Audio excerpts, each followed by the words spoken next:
In the middle of the Irish Sea is the remote and breathtaking Isle of Man. It's a serene place where for 50 weeks of the year the pace of life can only be called relaxed. But for the other fortnight it's mad, dangerous and deadly. Motor racing legend Mark Skaife is about to take us full throttle to the most thrilling motorcycle race in the world to meet the men and women who risk everything in pursuit of two-wheeled glory.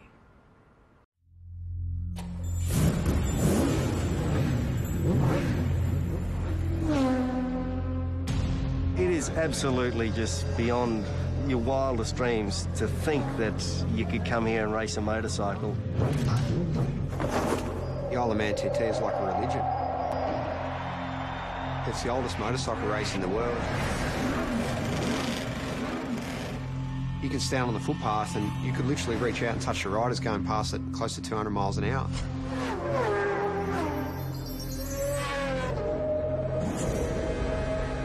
The houses are passing you so quick, sometimes it feels like you're inside a video game.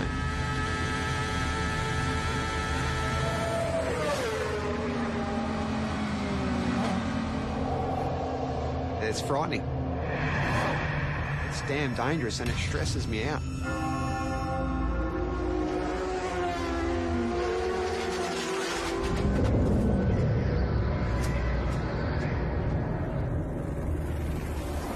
Unless I'm very much mistaken, Mark, this is the greatest motorsport event in the world.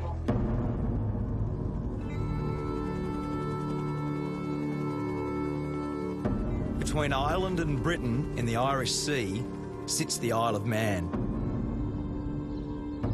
A sleepy tax haven for most of the year.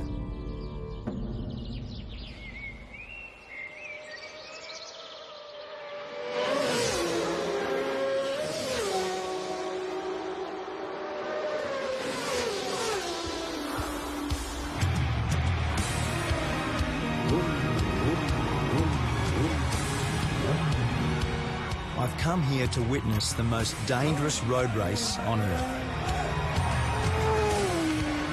It's about 200 kilometres an hour, straight at the front here, absolute lunacy.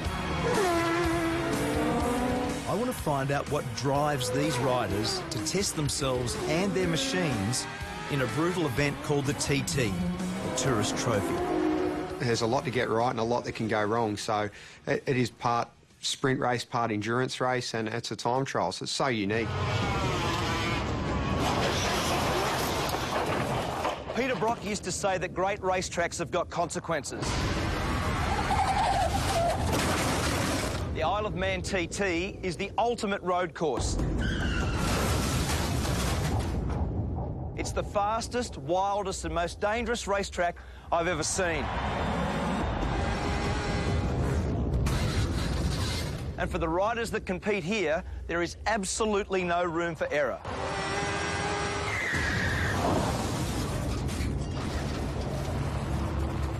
In its 104 years, 234 riders have died. It says on the back of your pass that motor racing is dangerous. This is dead set dangerous, isn't it? It is. It really is. It's frightening.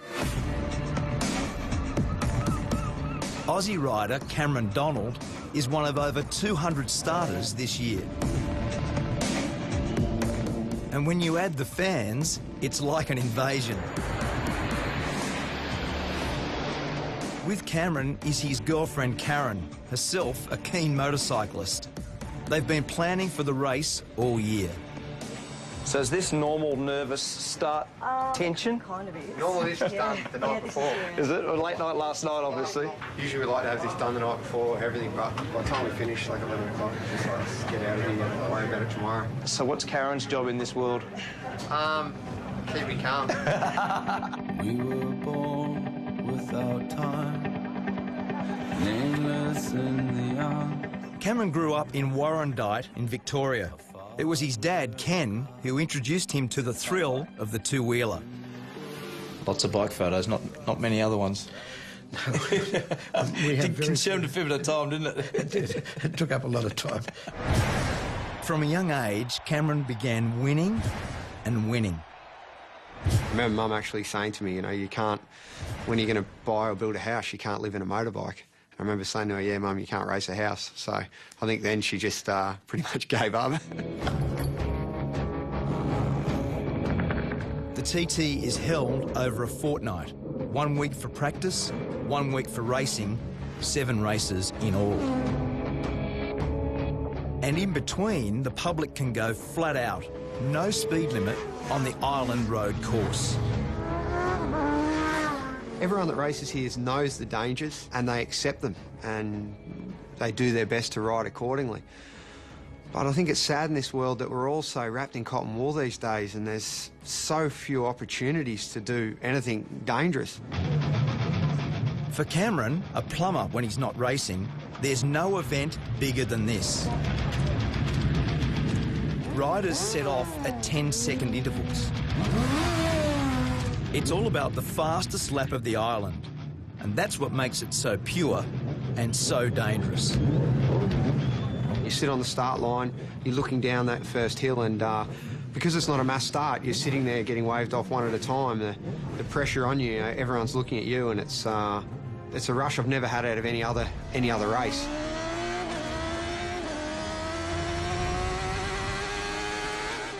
There's just so few events in the world where we can do such a thing, you know, where you can close off a road and race a motorbike around it. It's such a beautiful thing. 61 kilometres of public roads. Over 200 corners to be negotiated. Top speed, 330 kilometres an hour. This isn't a track. This is a country road. Like, let's not get this wrong. And it's fast. My friend and 5 times world champion Mick Doohan has come here for the first time. Sort of madness, you know. He's not racing, but on the parade lap, he got a taste of what it's like.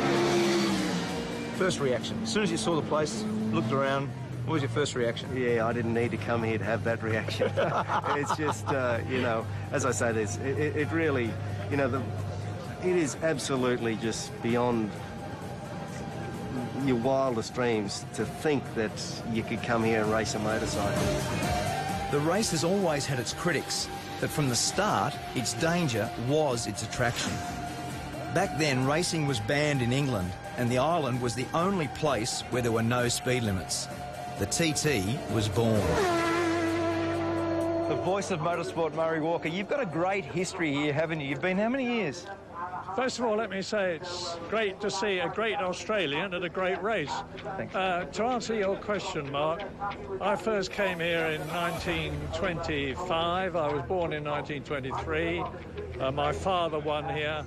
I don't know how many times I've been here. Many, many, many times. In his 88 years, Murray Walker has seen some very good riders. And impressing him this year is our Aussie rider, Cameron.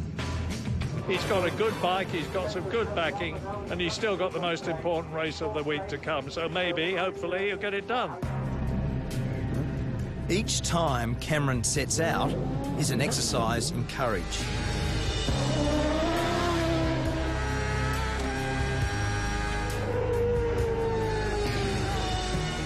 Each lap is an anxious one for Karen, who gets radio updates on his progress. I see the worry in her face before I head out for a race, and sometimes I feel a little bit guilty for putting people close to me through that stress. In the week I was there, 7 people lost their lives. 3 riders and 4 members of the public. ACU Events Limited regret to announce the death of Derek Bryan. I've lost a couple of friends in my years racing at the Isle of Man, and I do think of them in the corners that they've fallen in, and where Dobbsy crashed is one of the most intense corners on the track. Dobbsy, Paul Dobbs, died in the TT last year. He lost his life to the sport that he loves, like, so. Just one of them, mate. Paul was buried on the island, leaving behind his wife and 2 daughters. So what did you love about him? God, everything. Racing. Bridget is Paul's wife, A year on, she's brought the girls back to remember their dad at the race he loved. You know it's risky, of course you do. I mean, you know, everyone loves those photos of riders' heads this far from a stone wall. You know, obviously, the reason you love those photos is you can think, oh my God, it's so close, you know. That's, it's, you know, other people have said that you only really know that you're alive when you're almost not. Some are just plain lucky to survive, like Connor Cummins. I can actually see, you know, where it's all gone wrong. I've disappeared over the side, and the way I look at it, that's where, you know, the injury started to happen, and it's sort of, it does get to you a little bit. We'll just get on with life. The world ain't going to stop for me. Has your opinion of the TT changed based on what's happened? No? No. Do you think it should be banned? You can't possibly ban it. I mean, I don't know if you could ban it if you tried. It's like a monster, you know. It's bigger than the rest of us. Riders don't come here for the prize money. There's hardly any. The TT is simply about the glory of being the fastest. And for Cameron, it was a glorious week.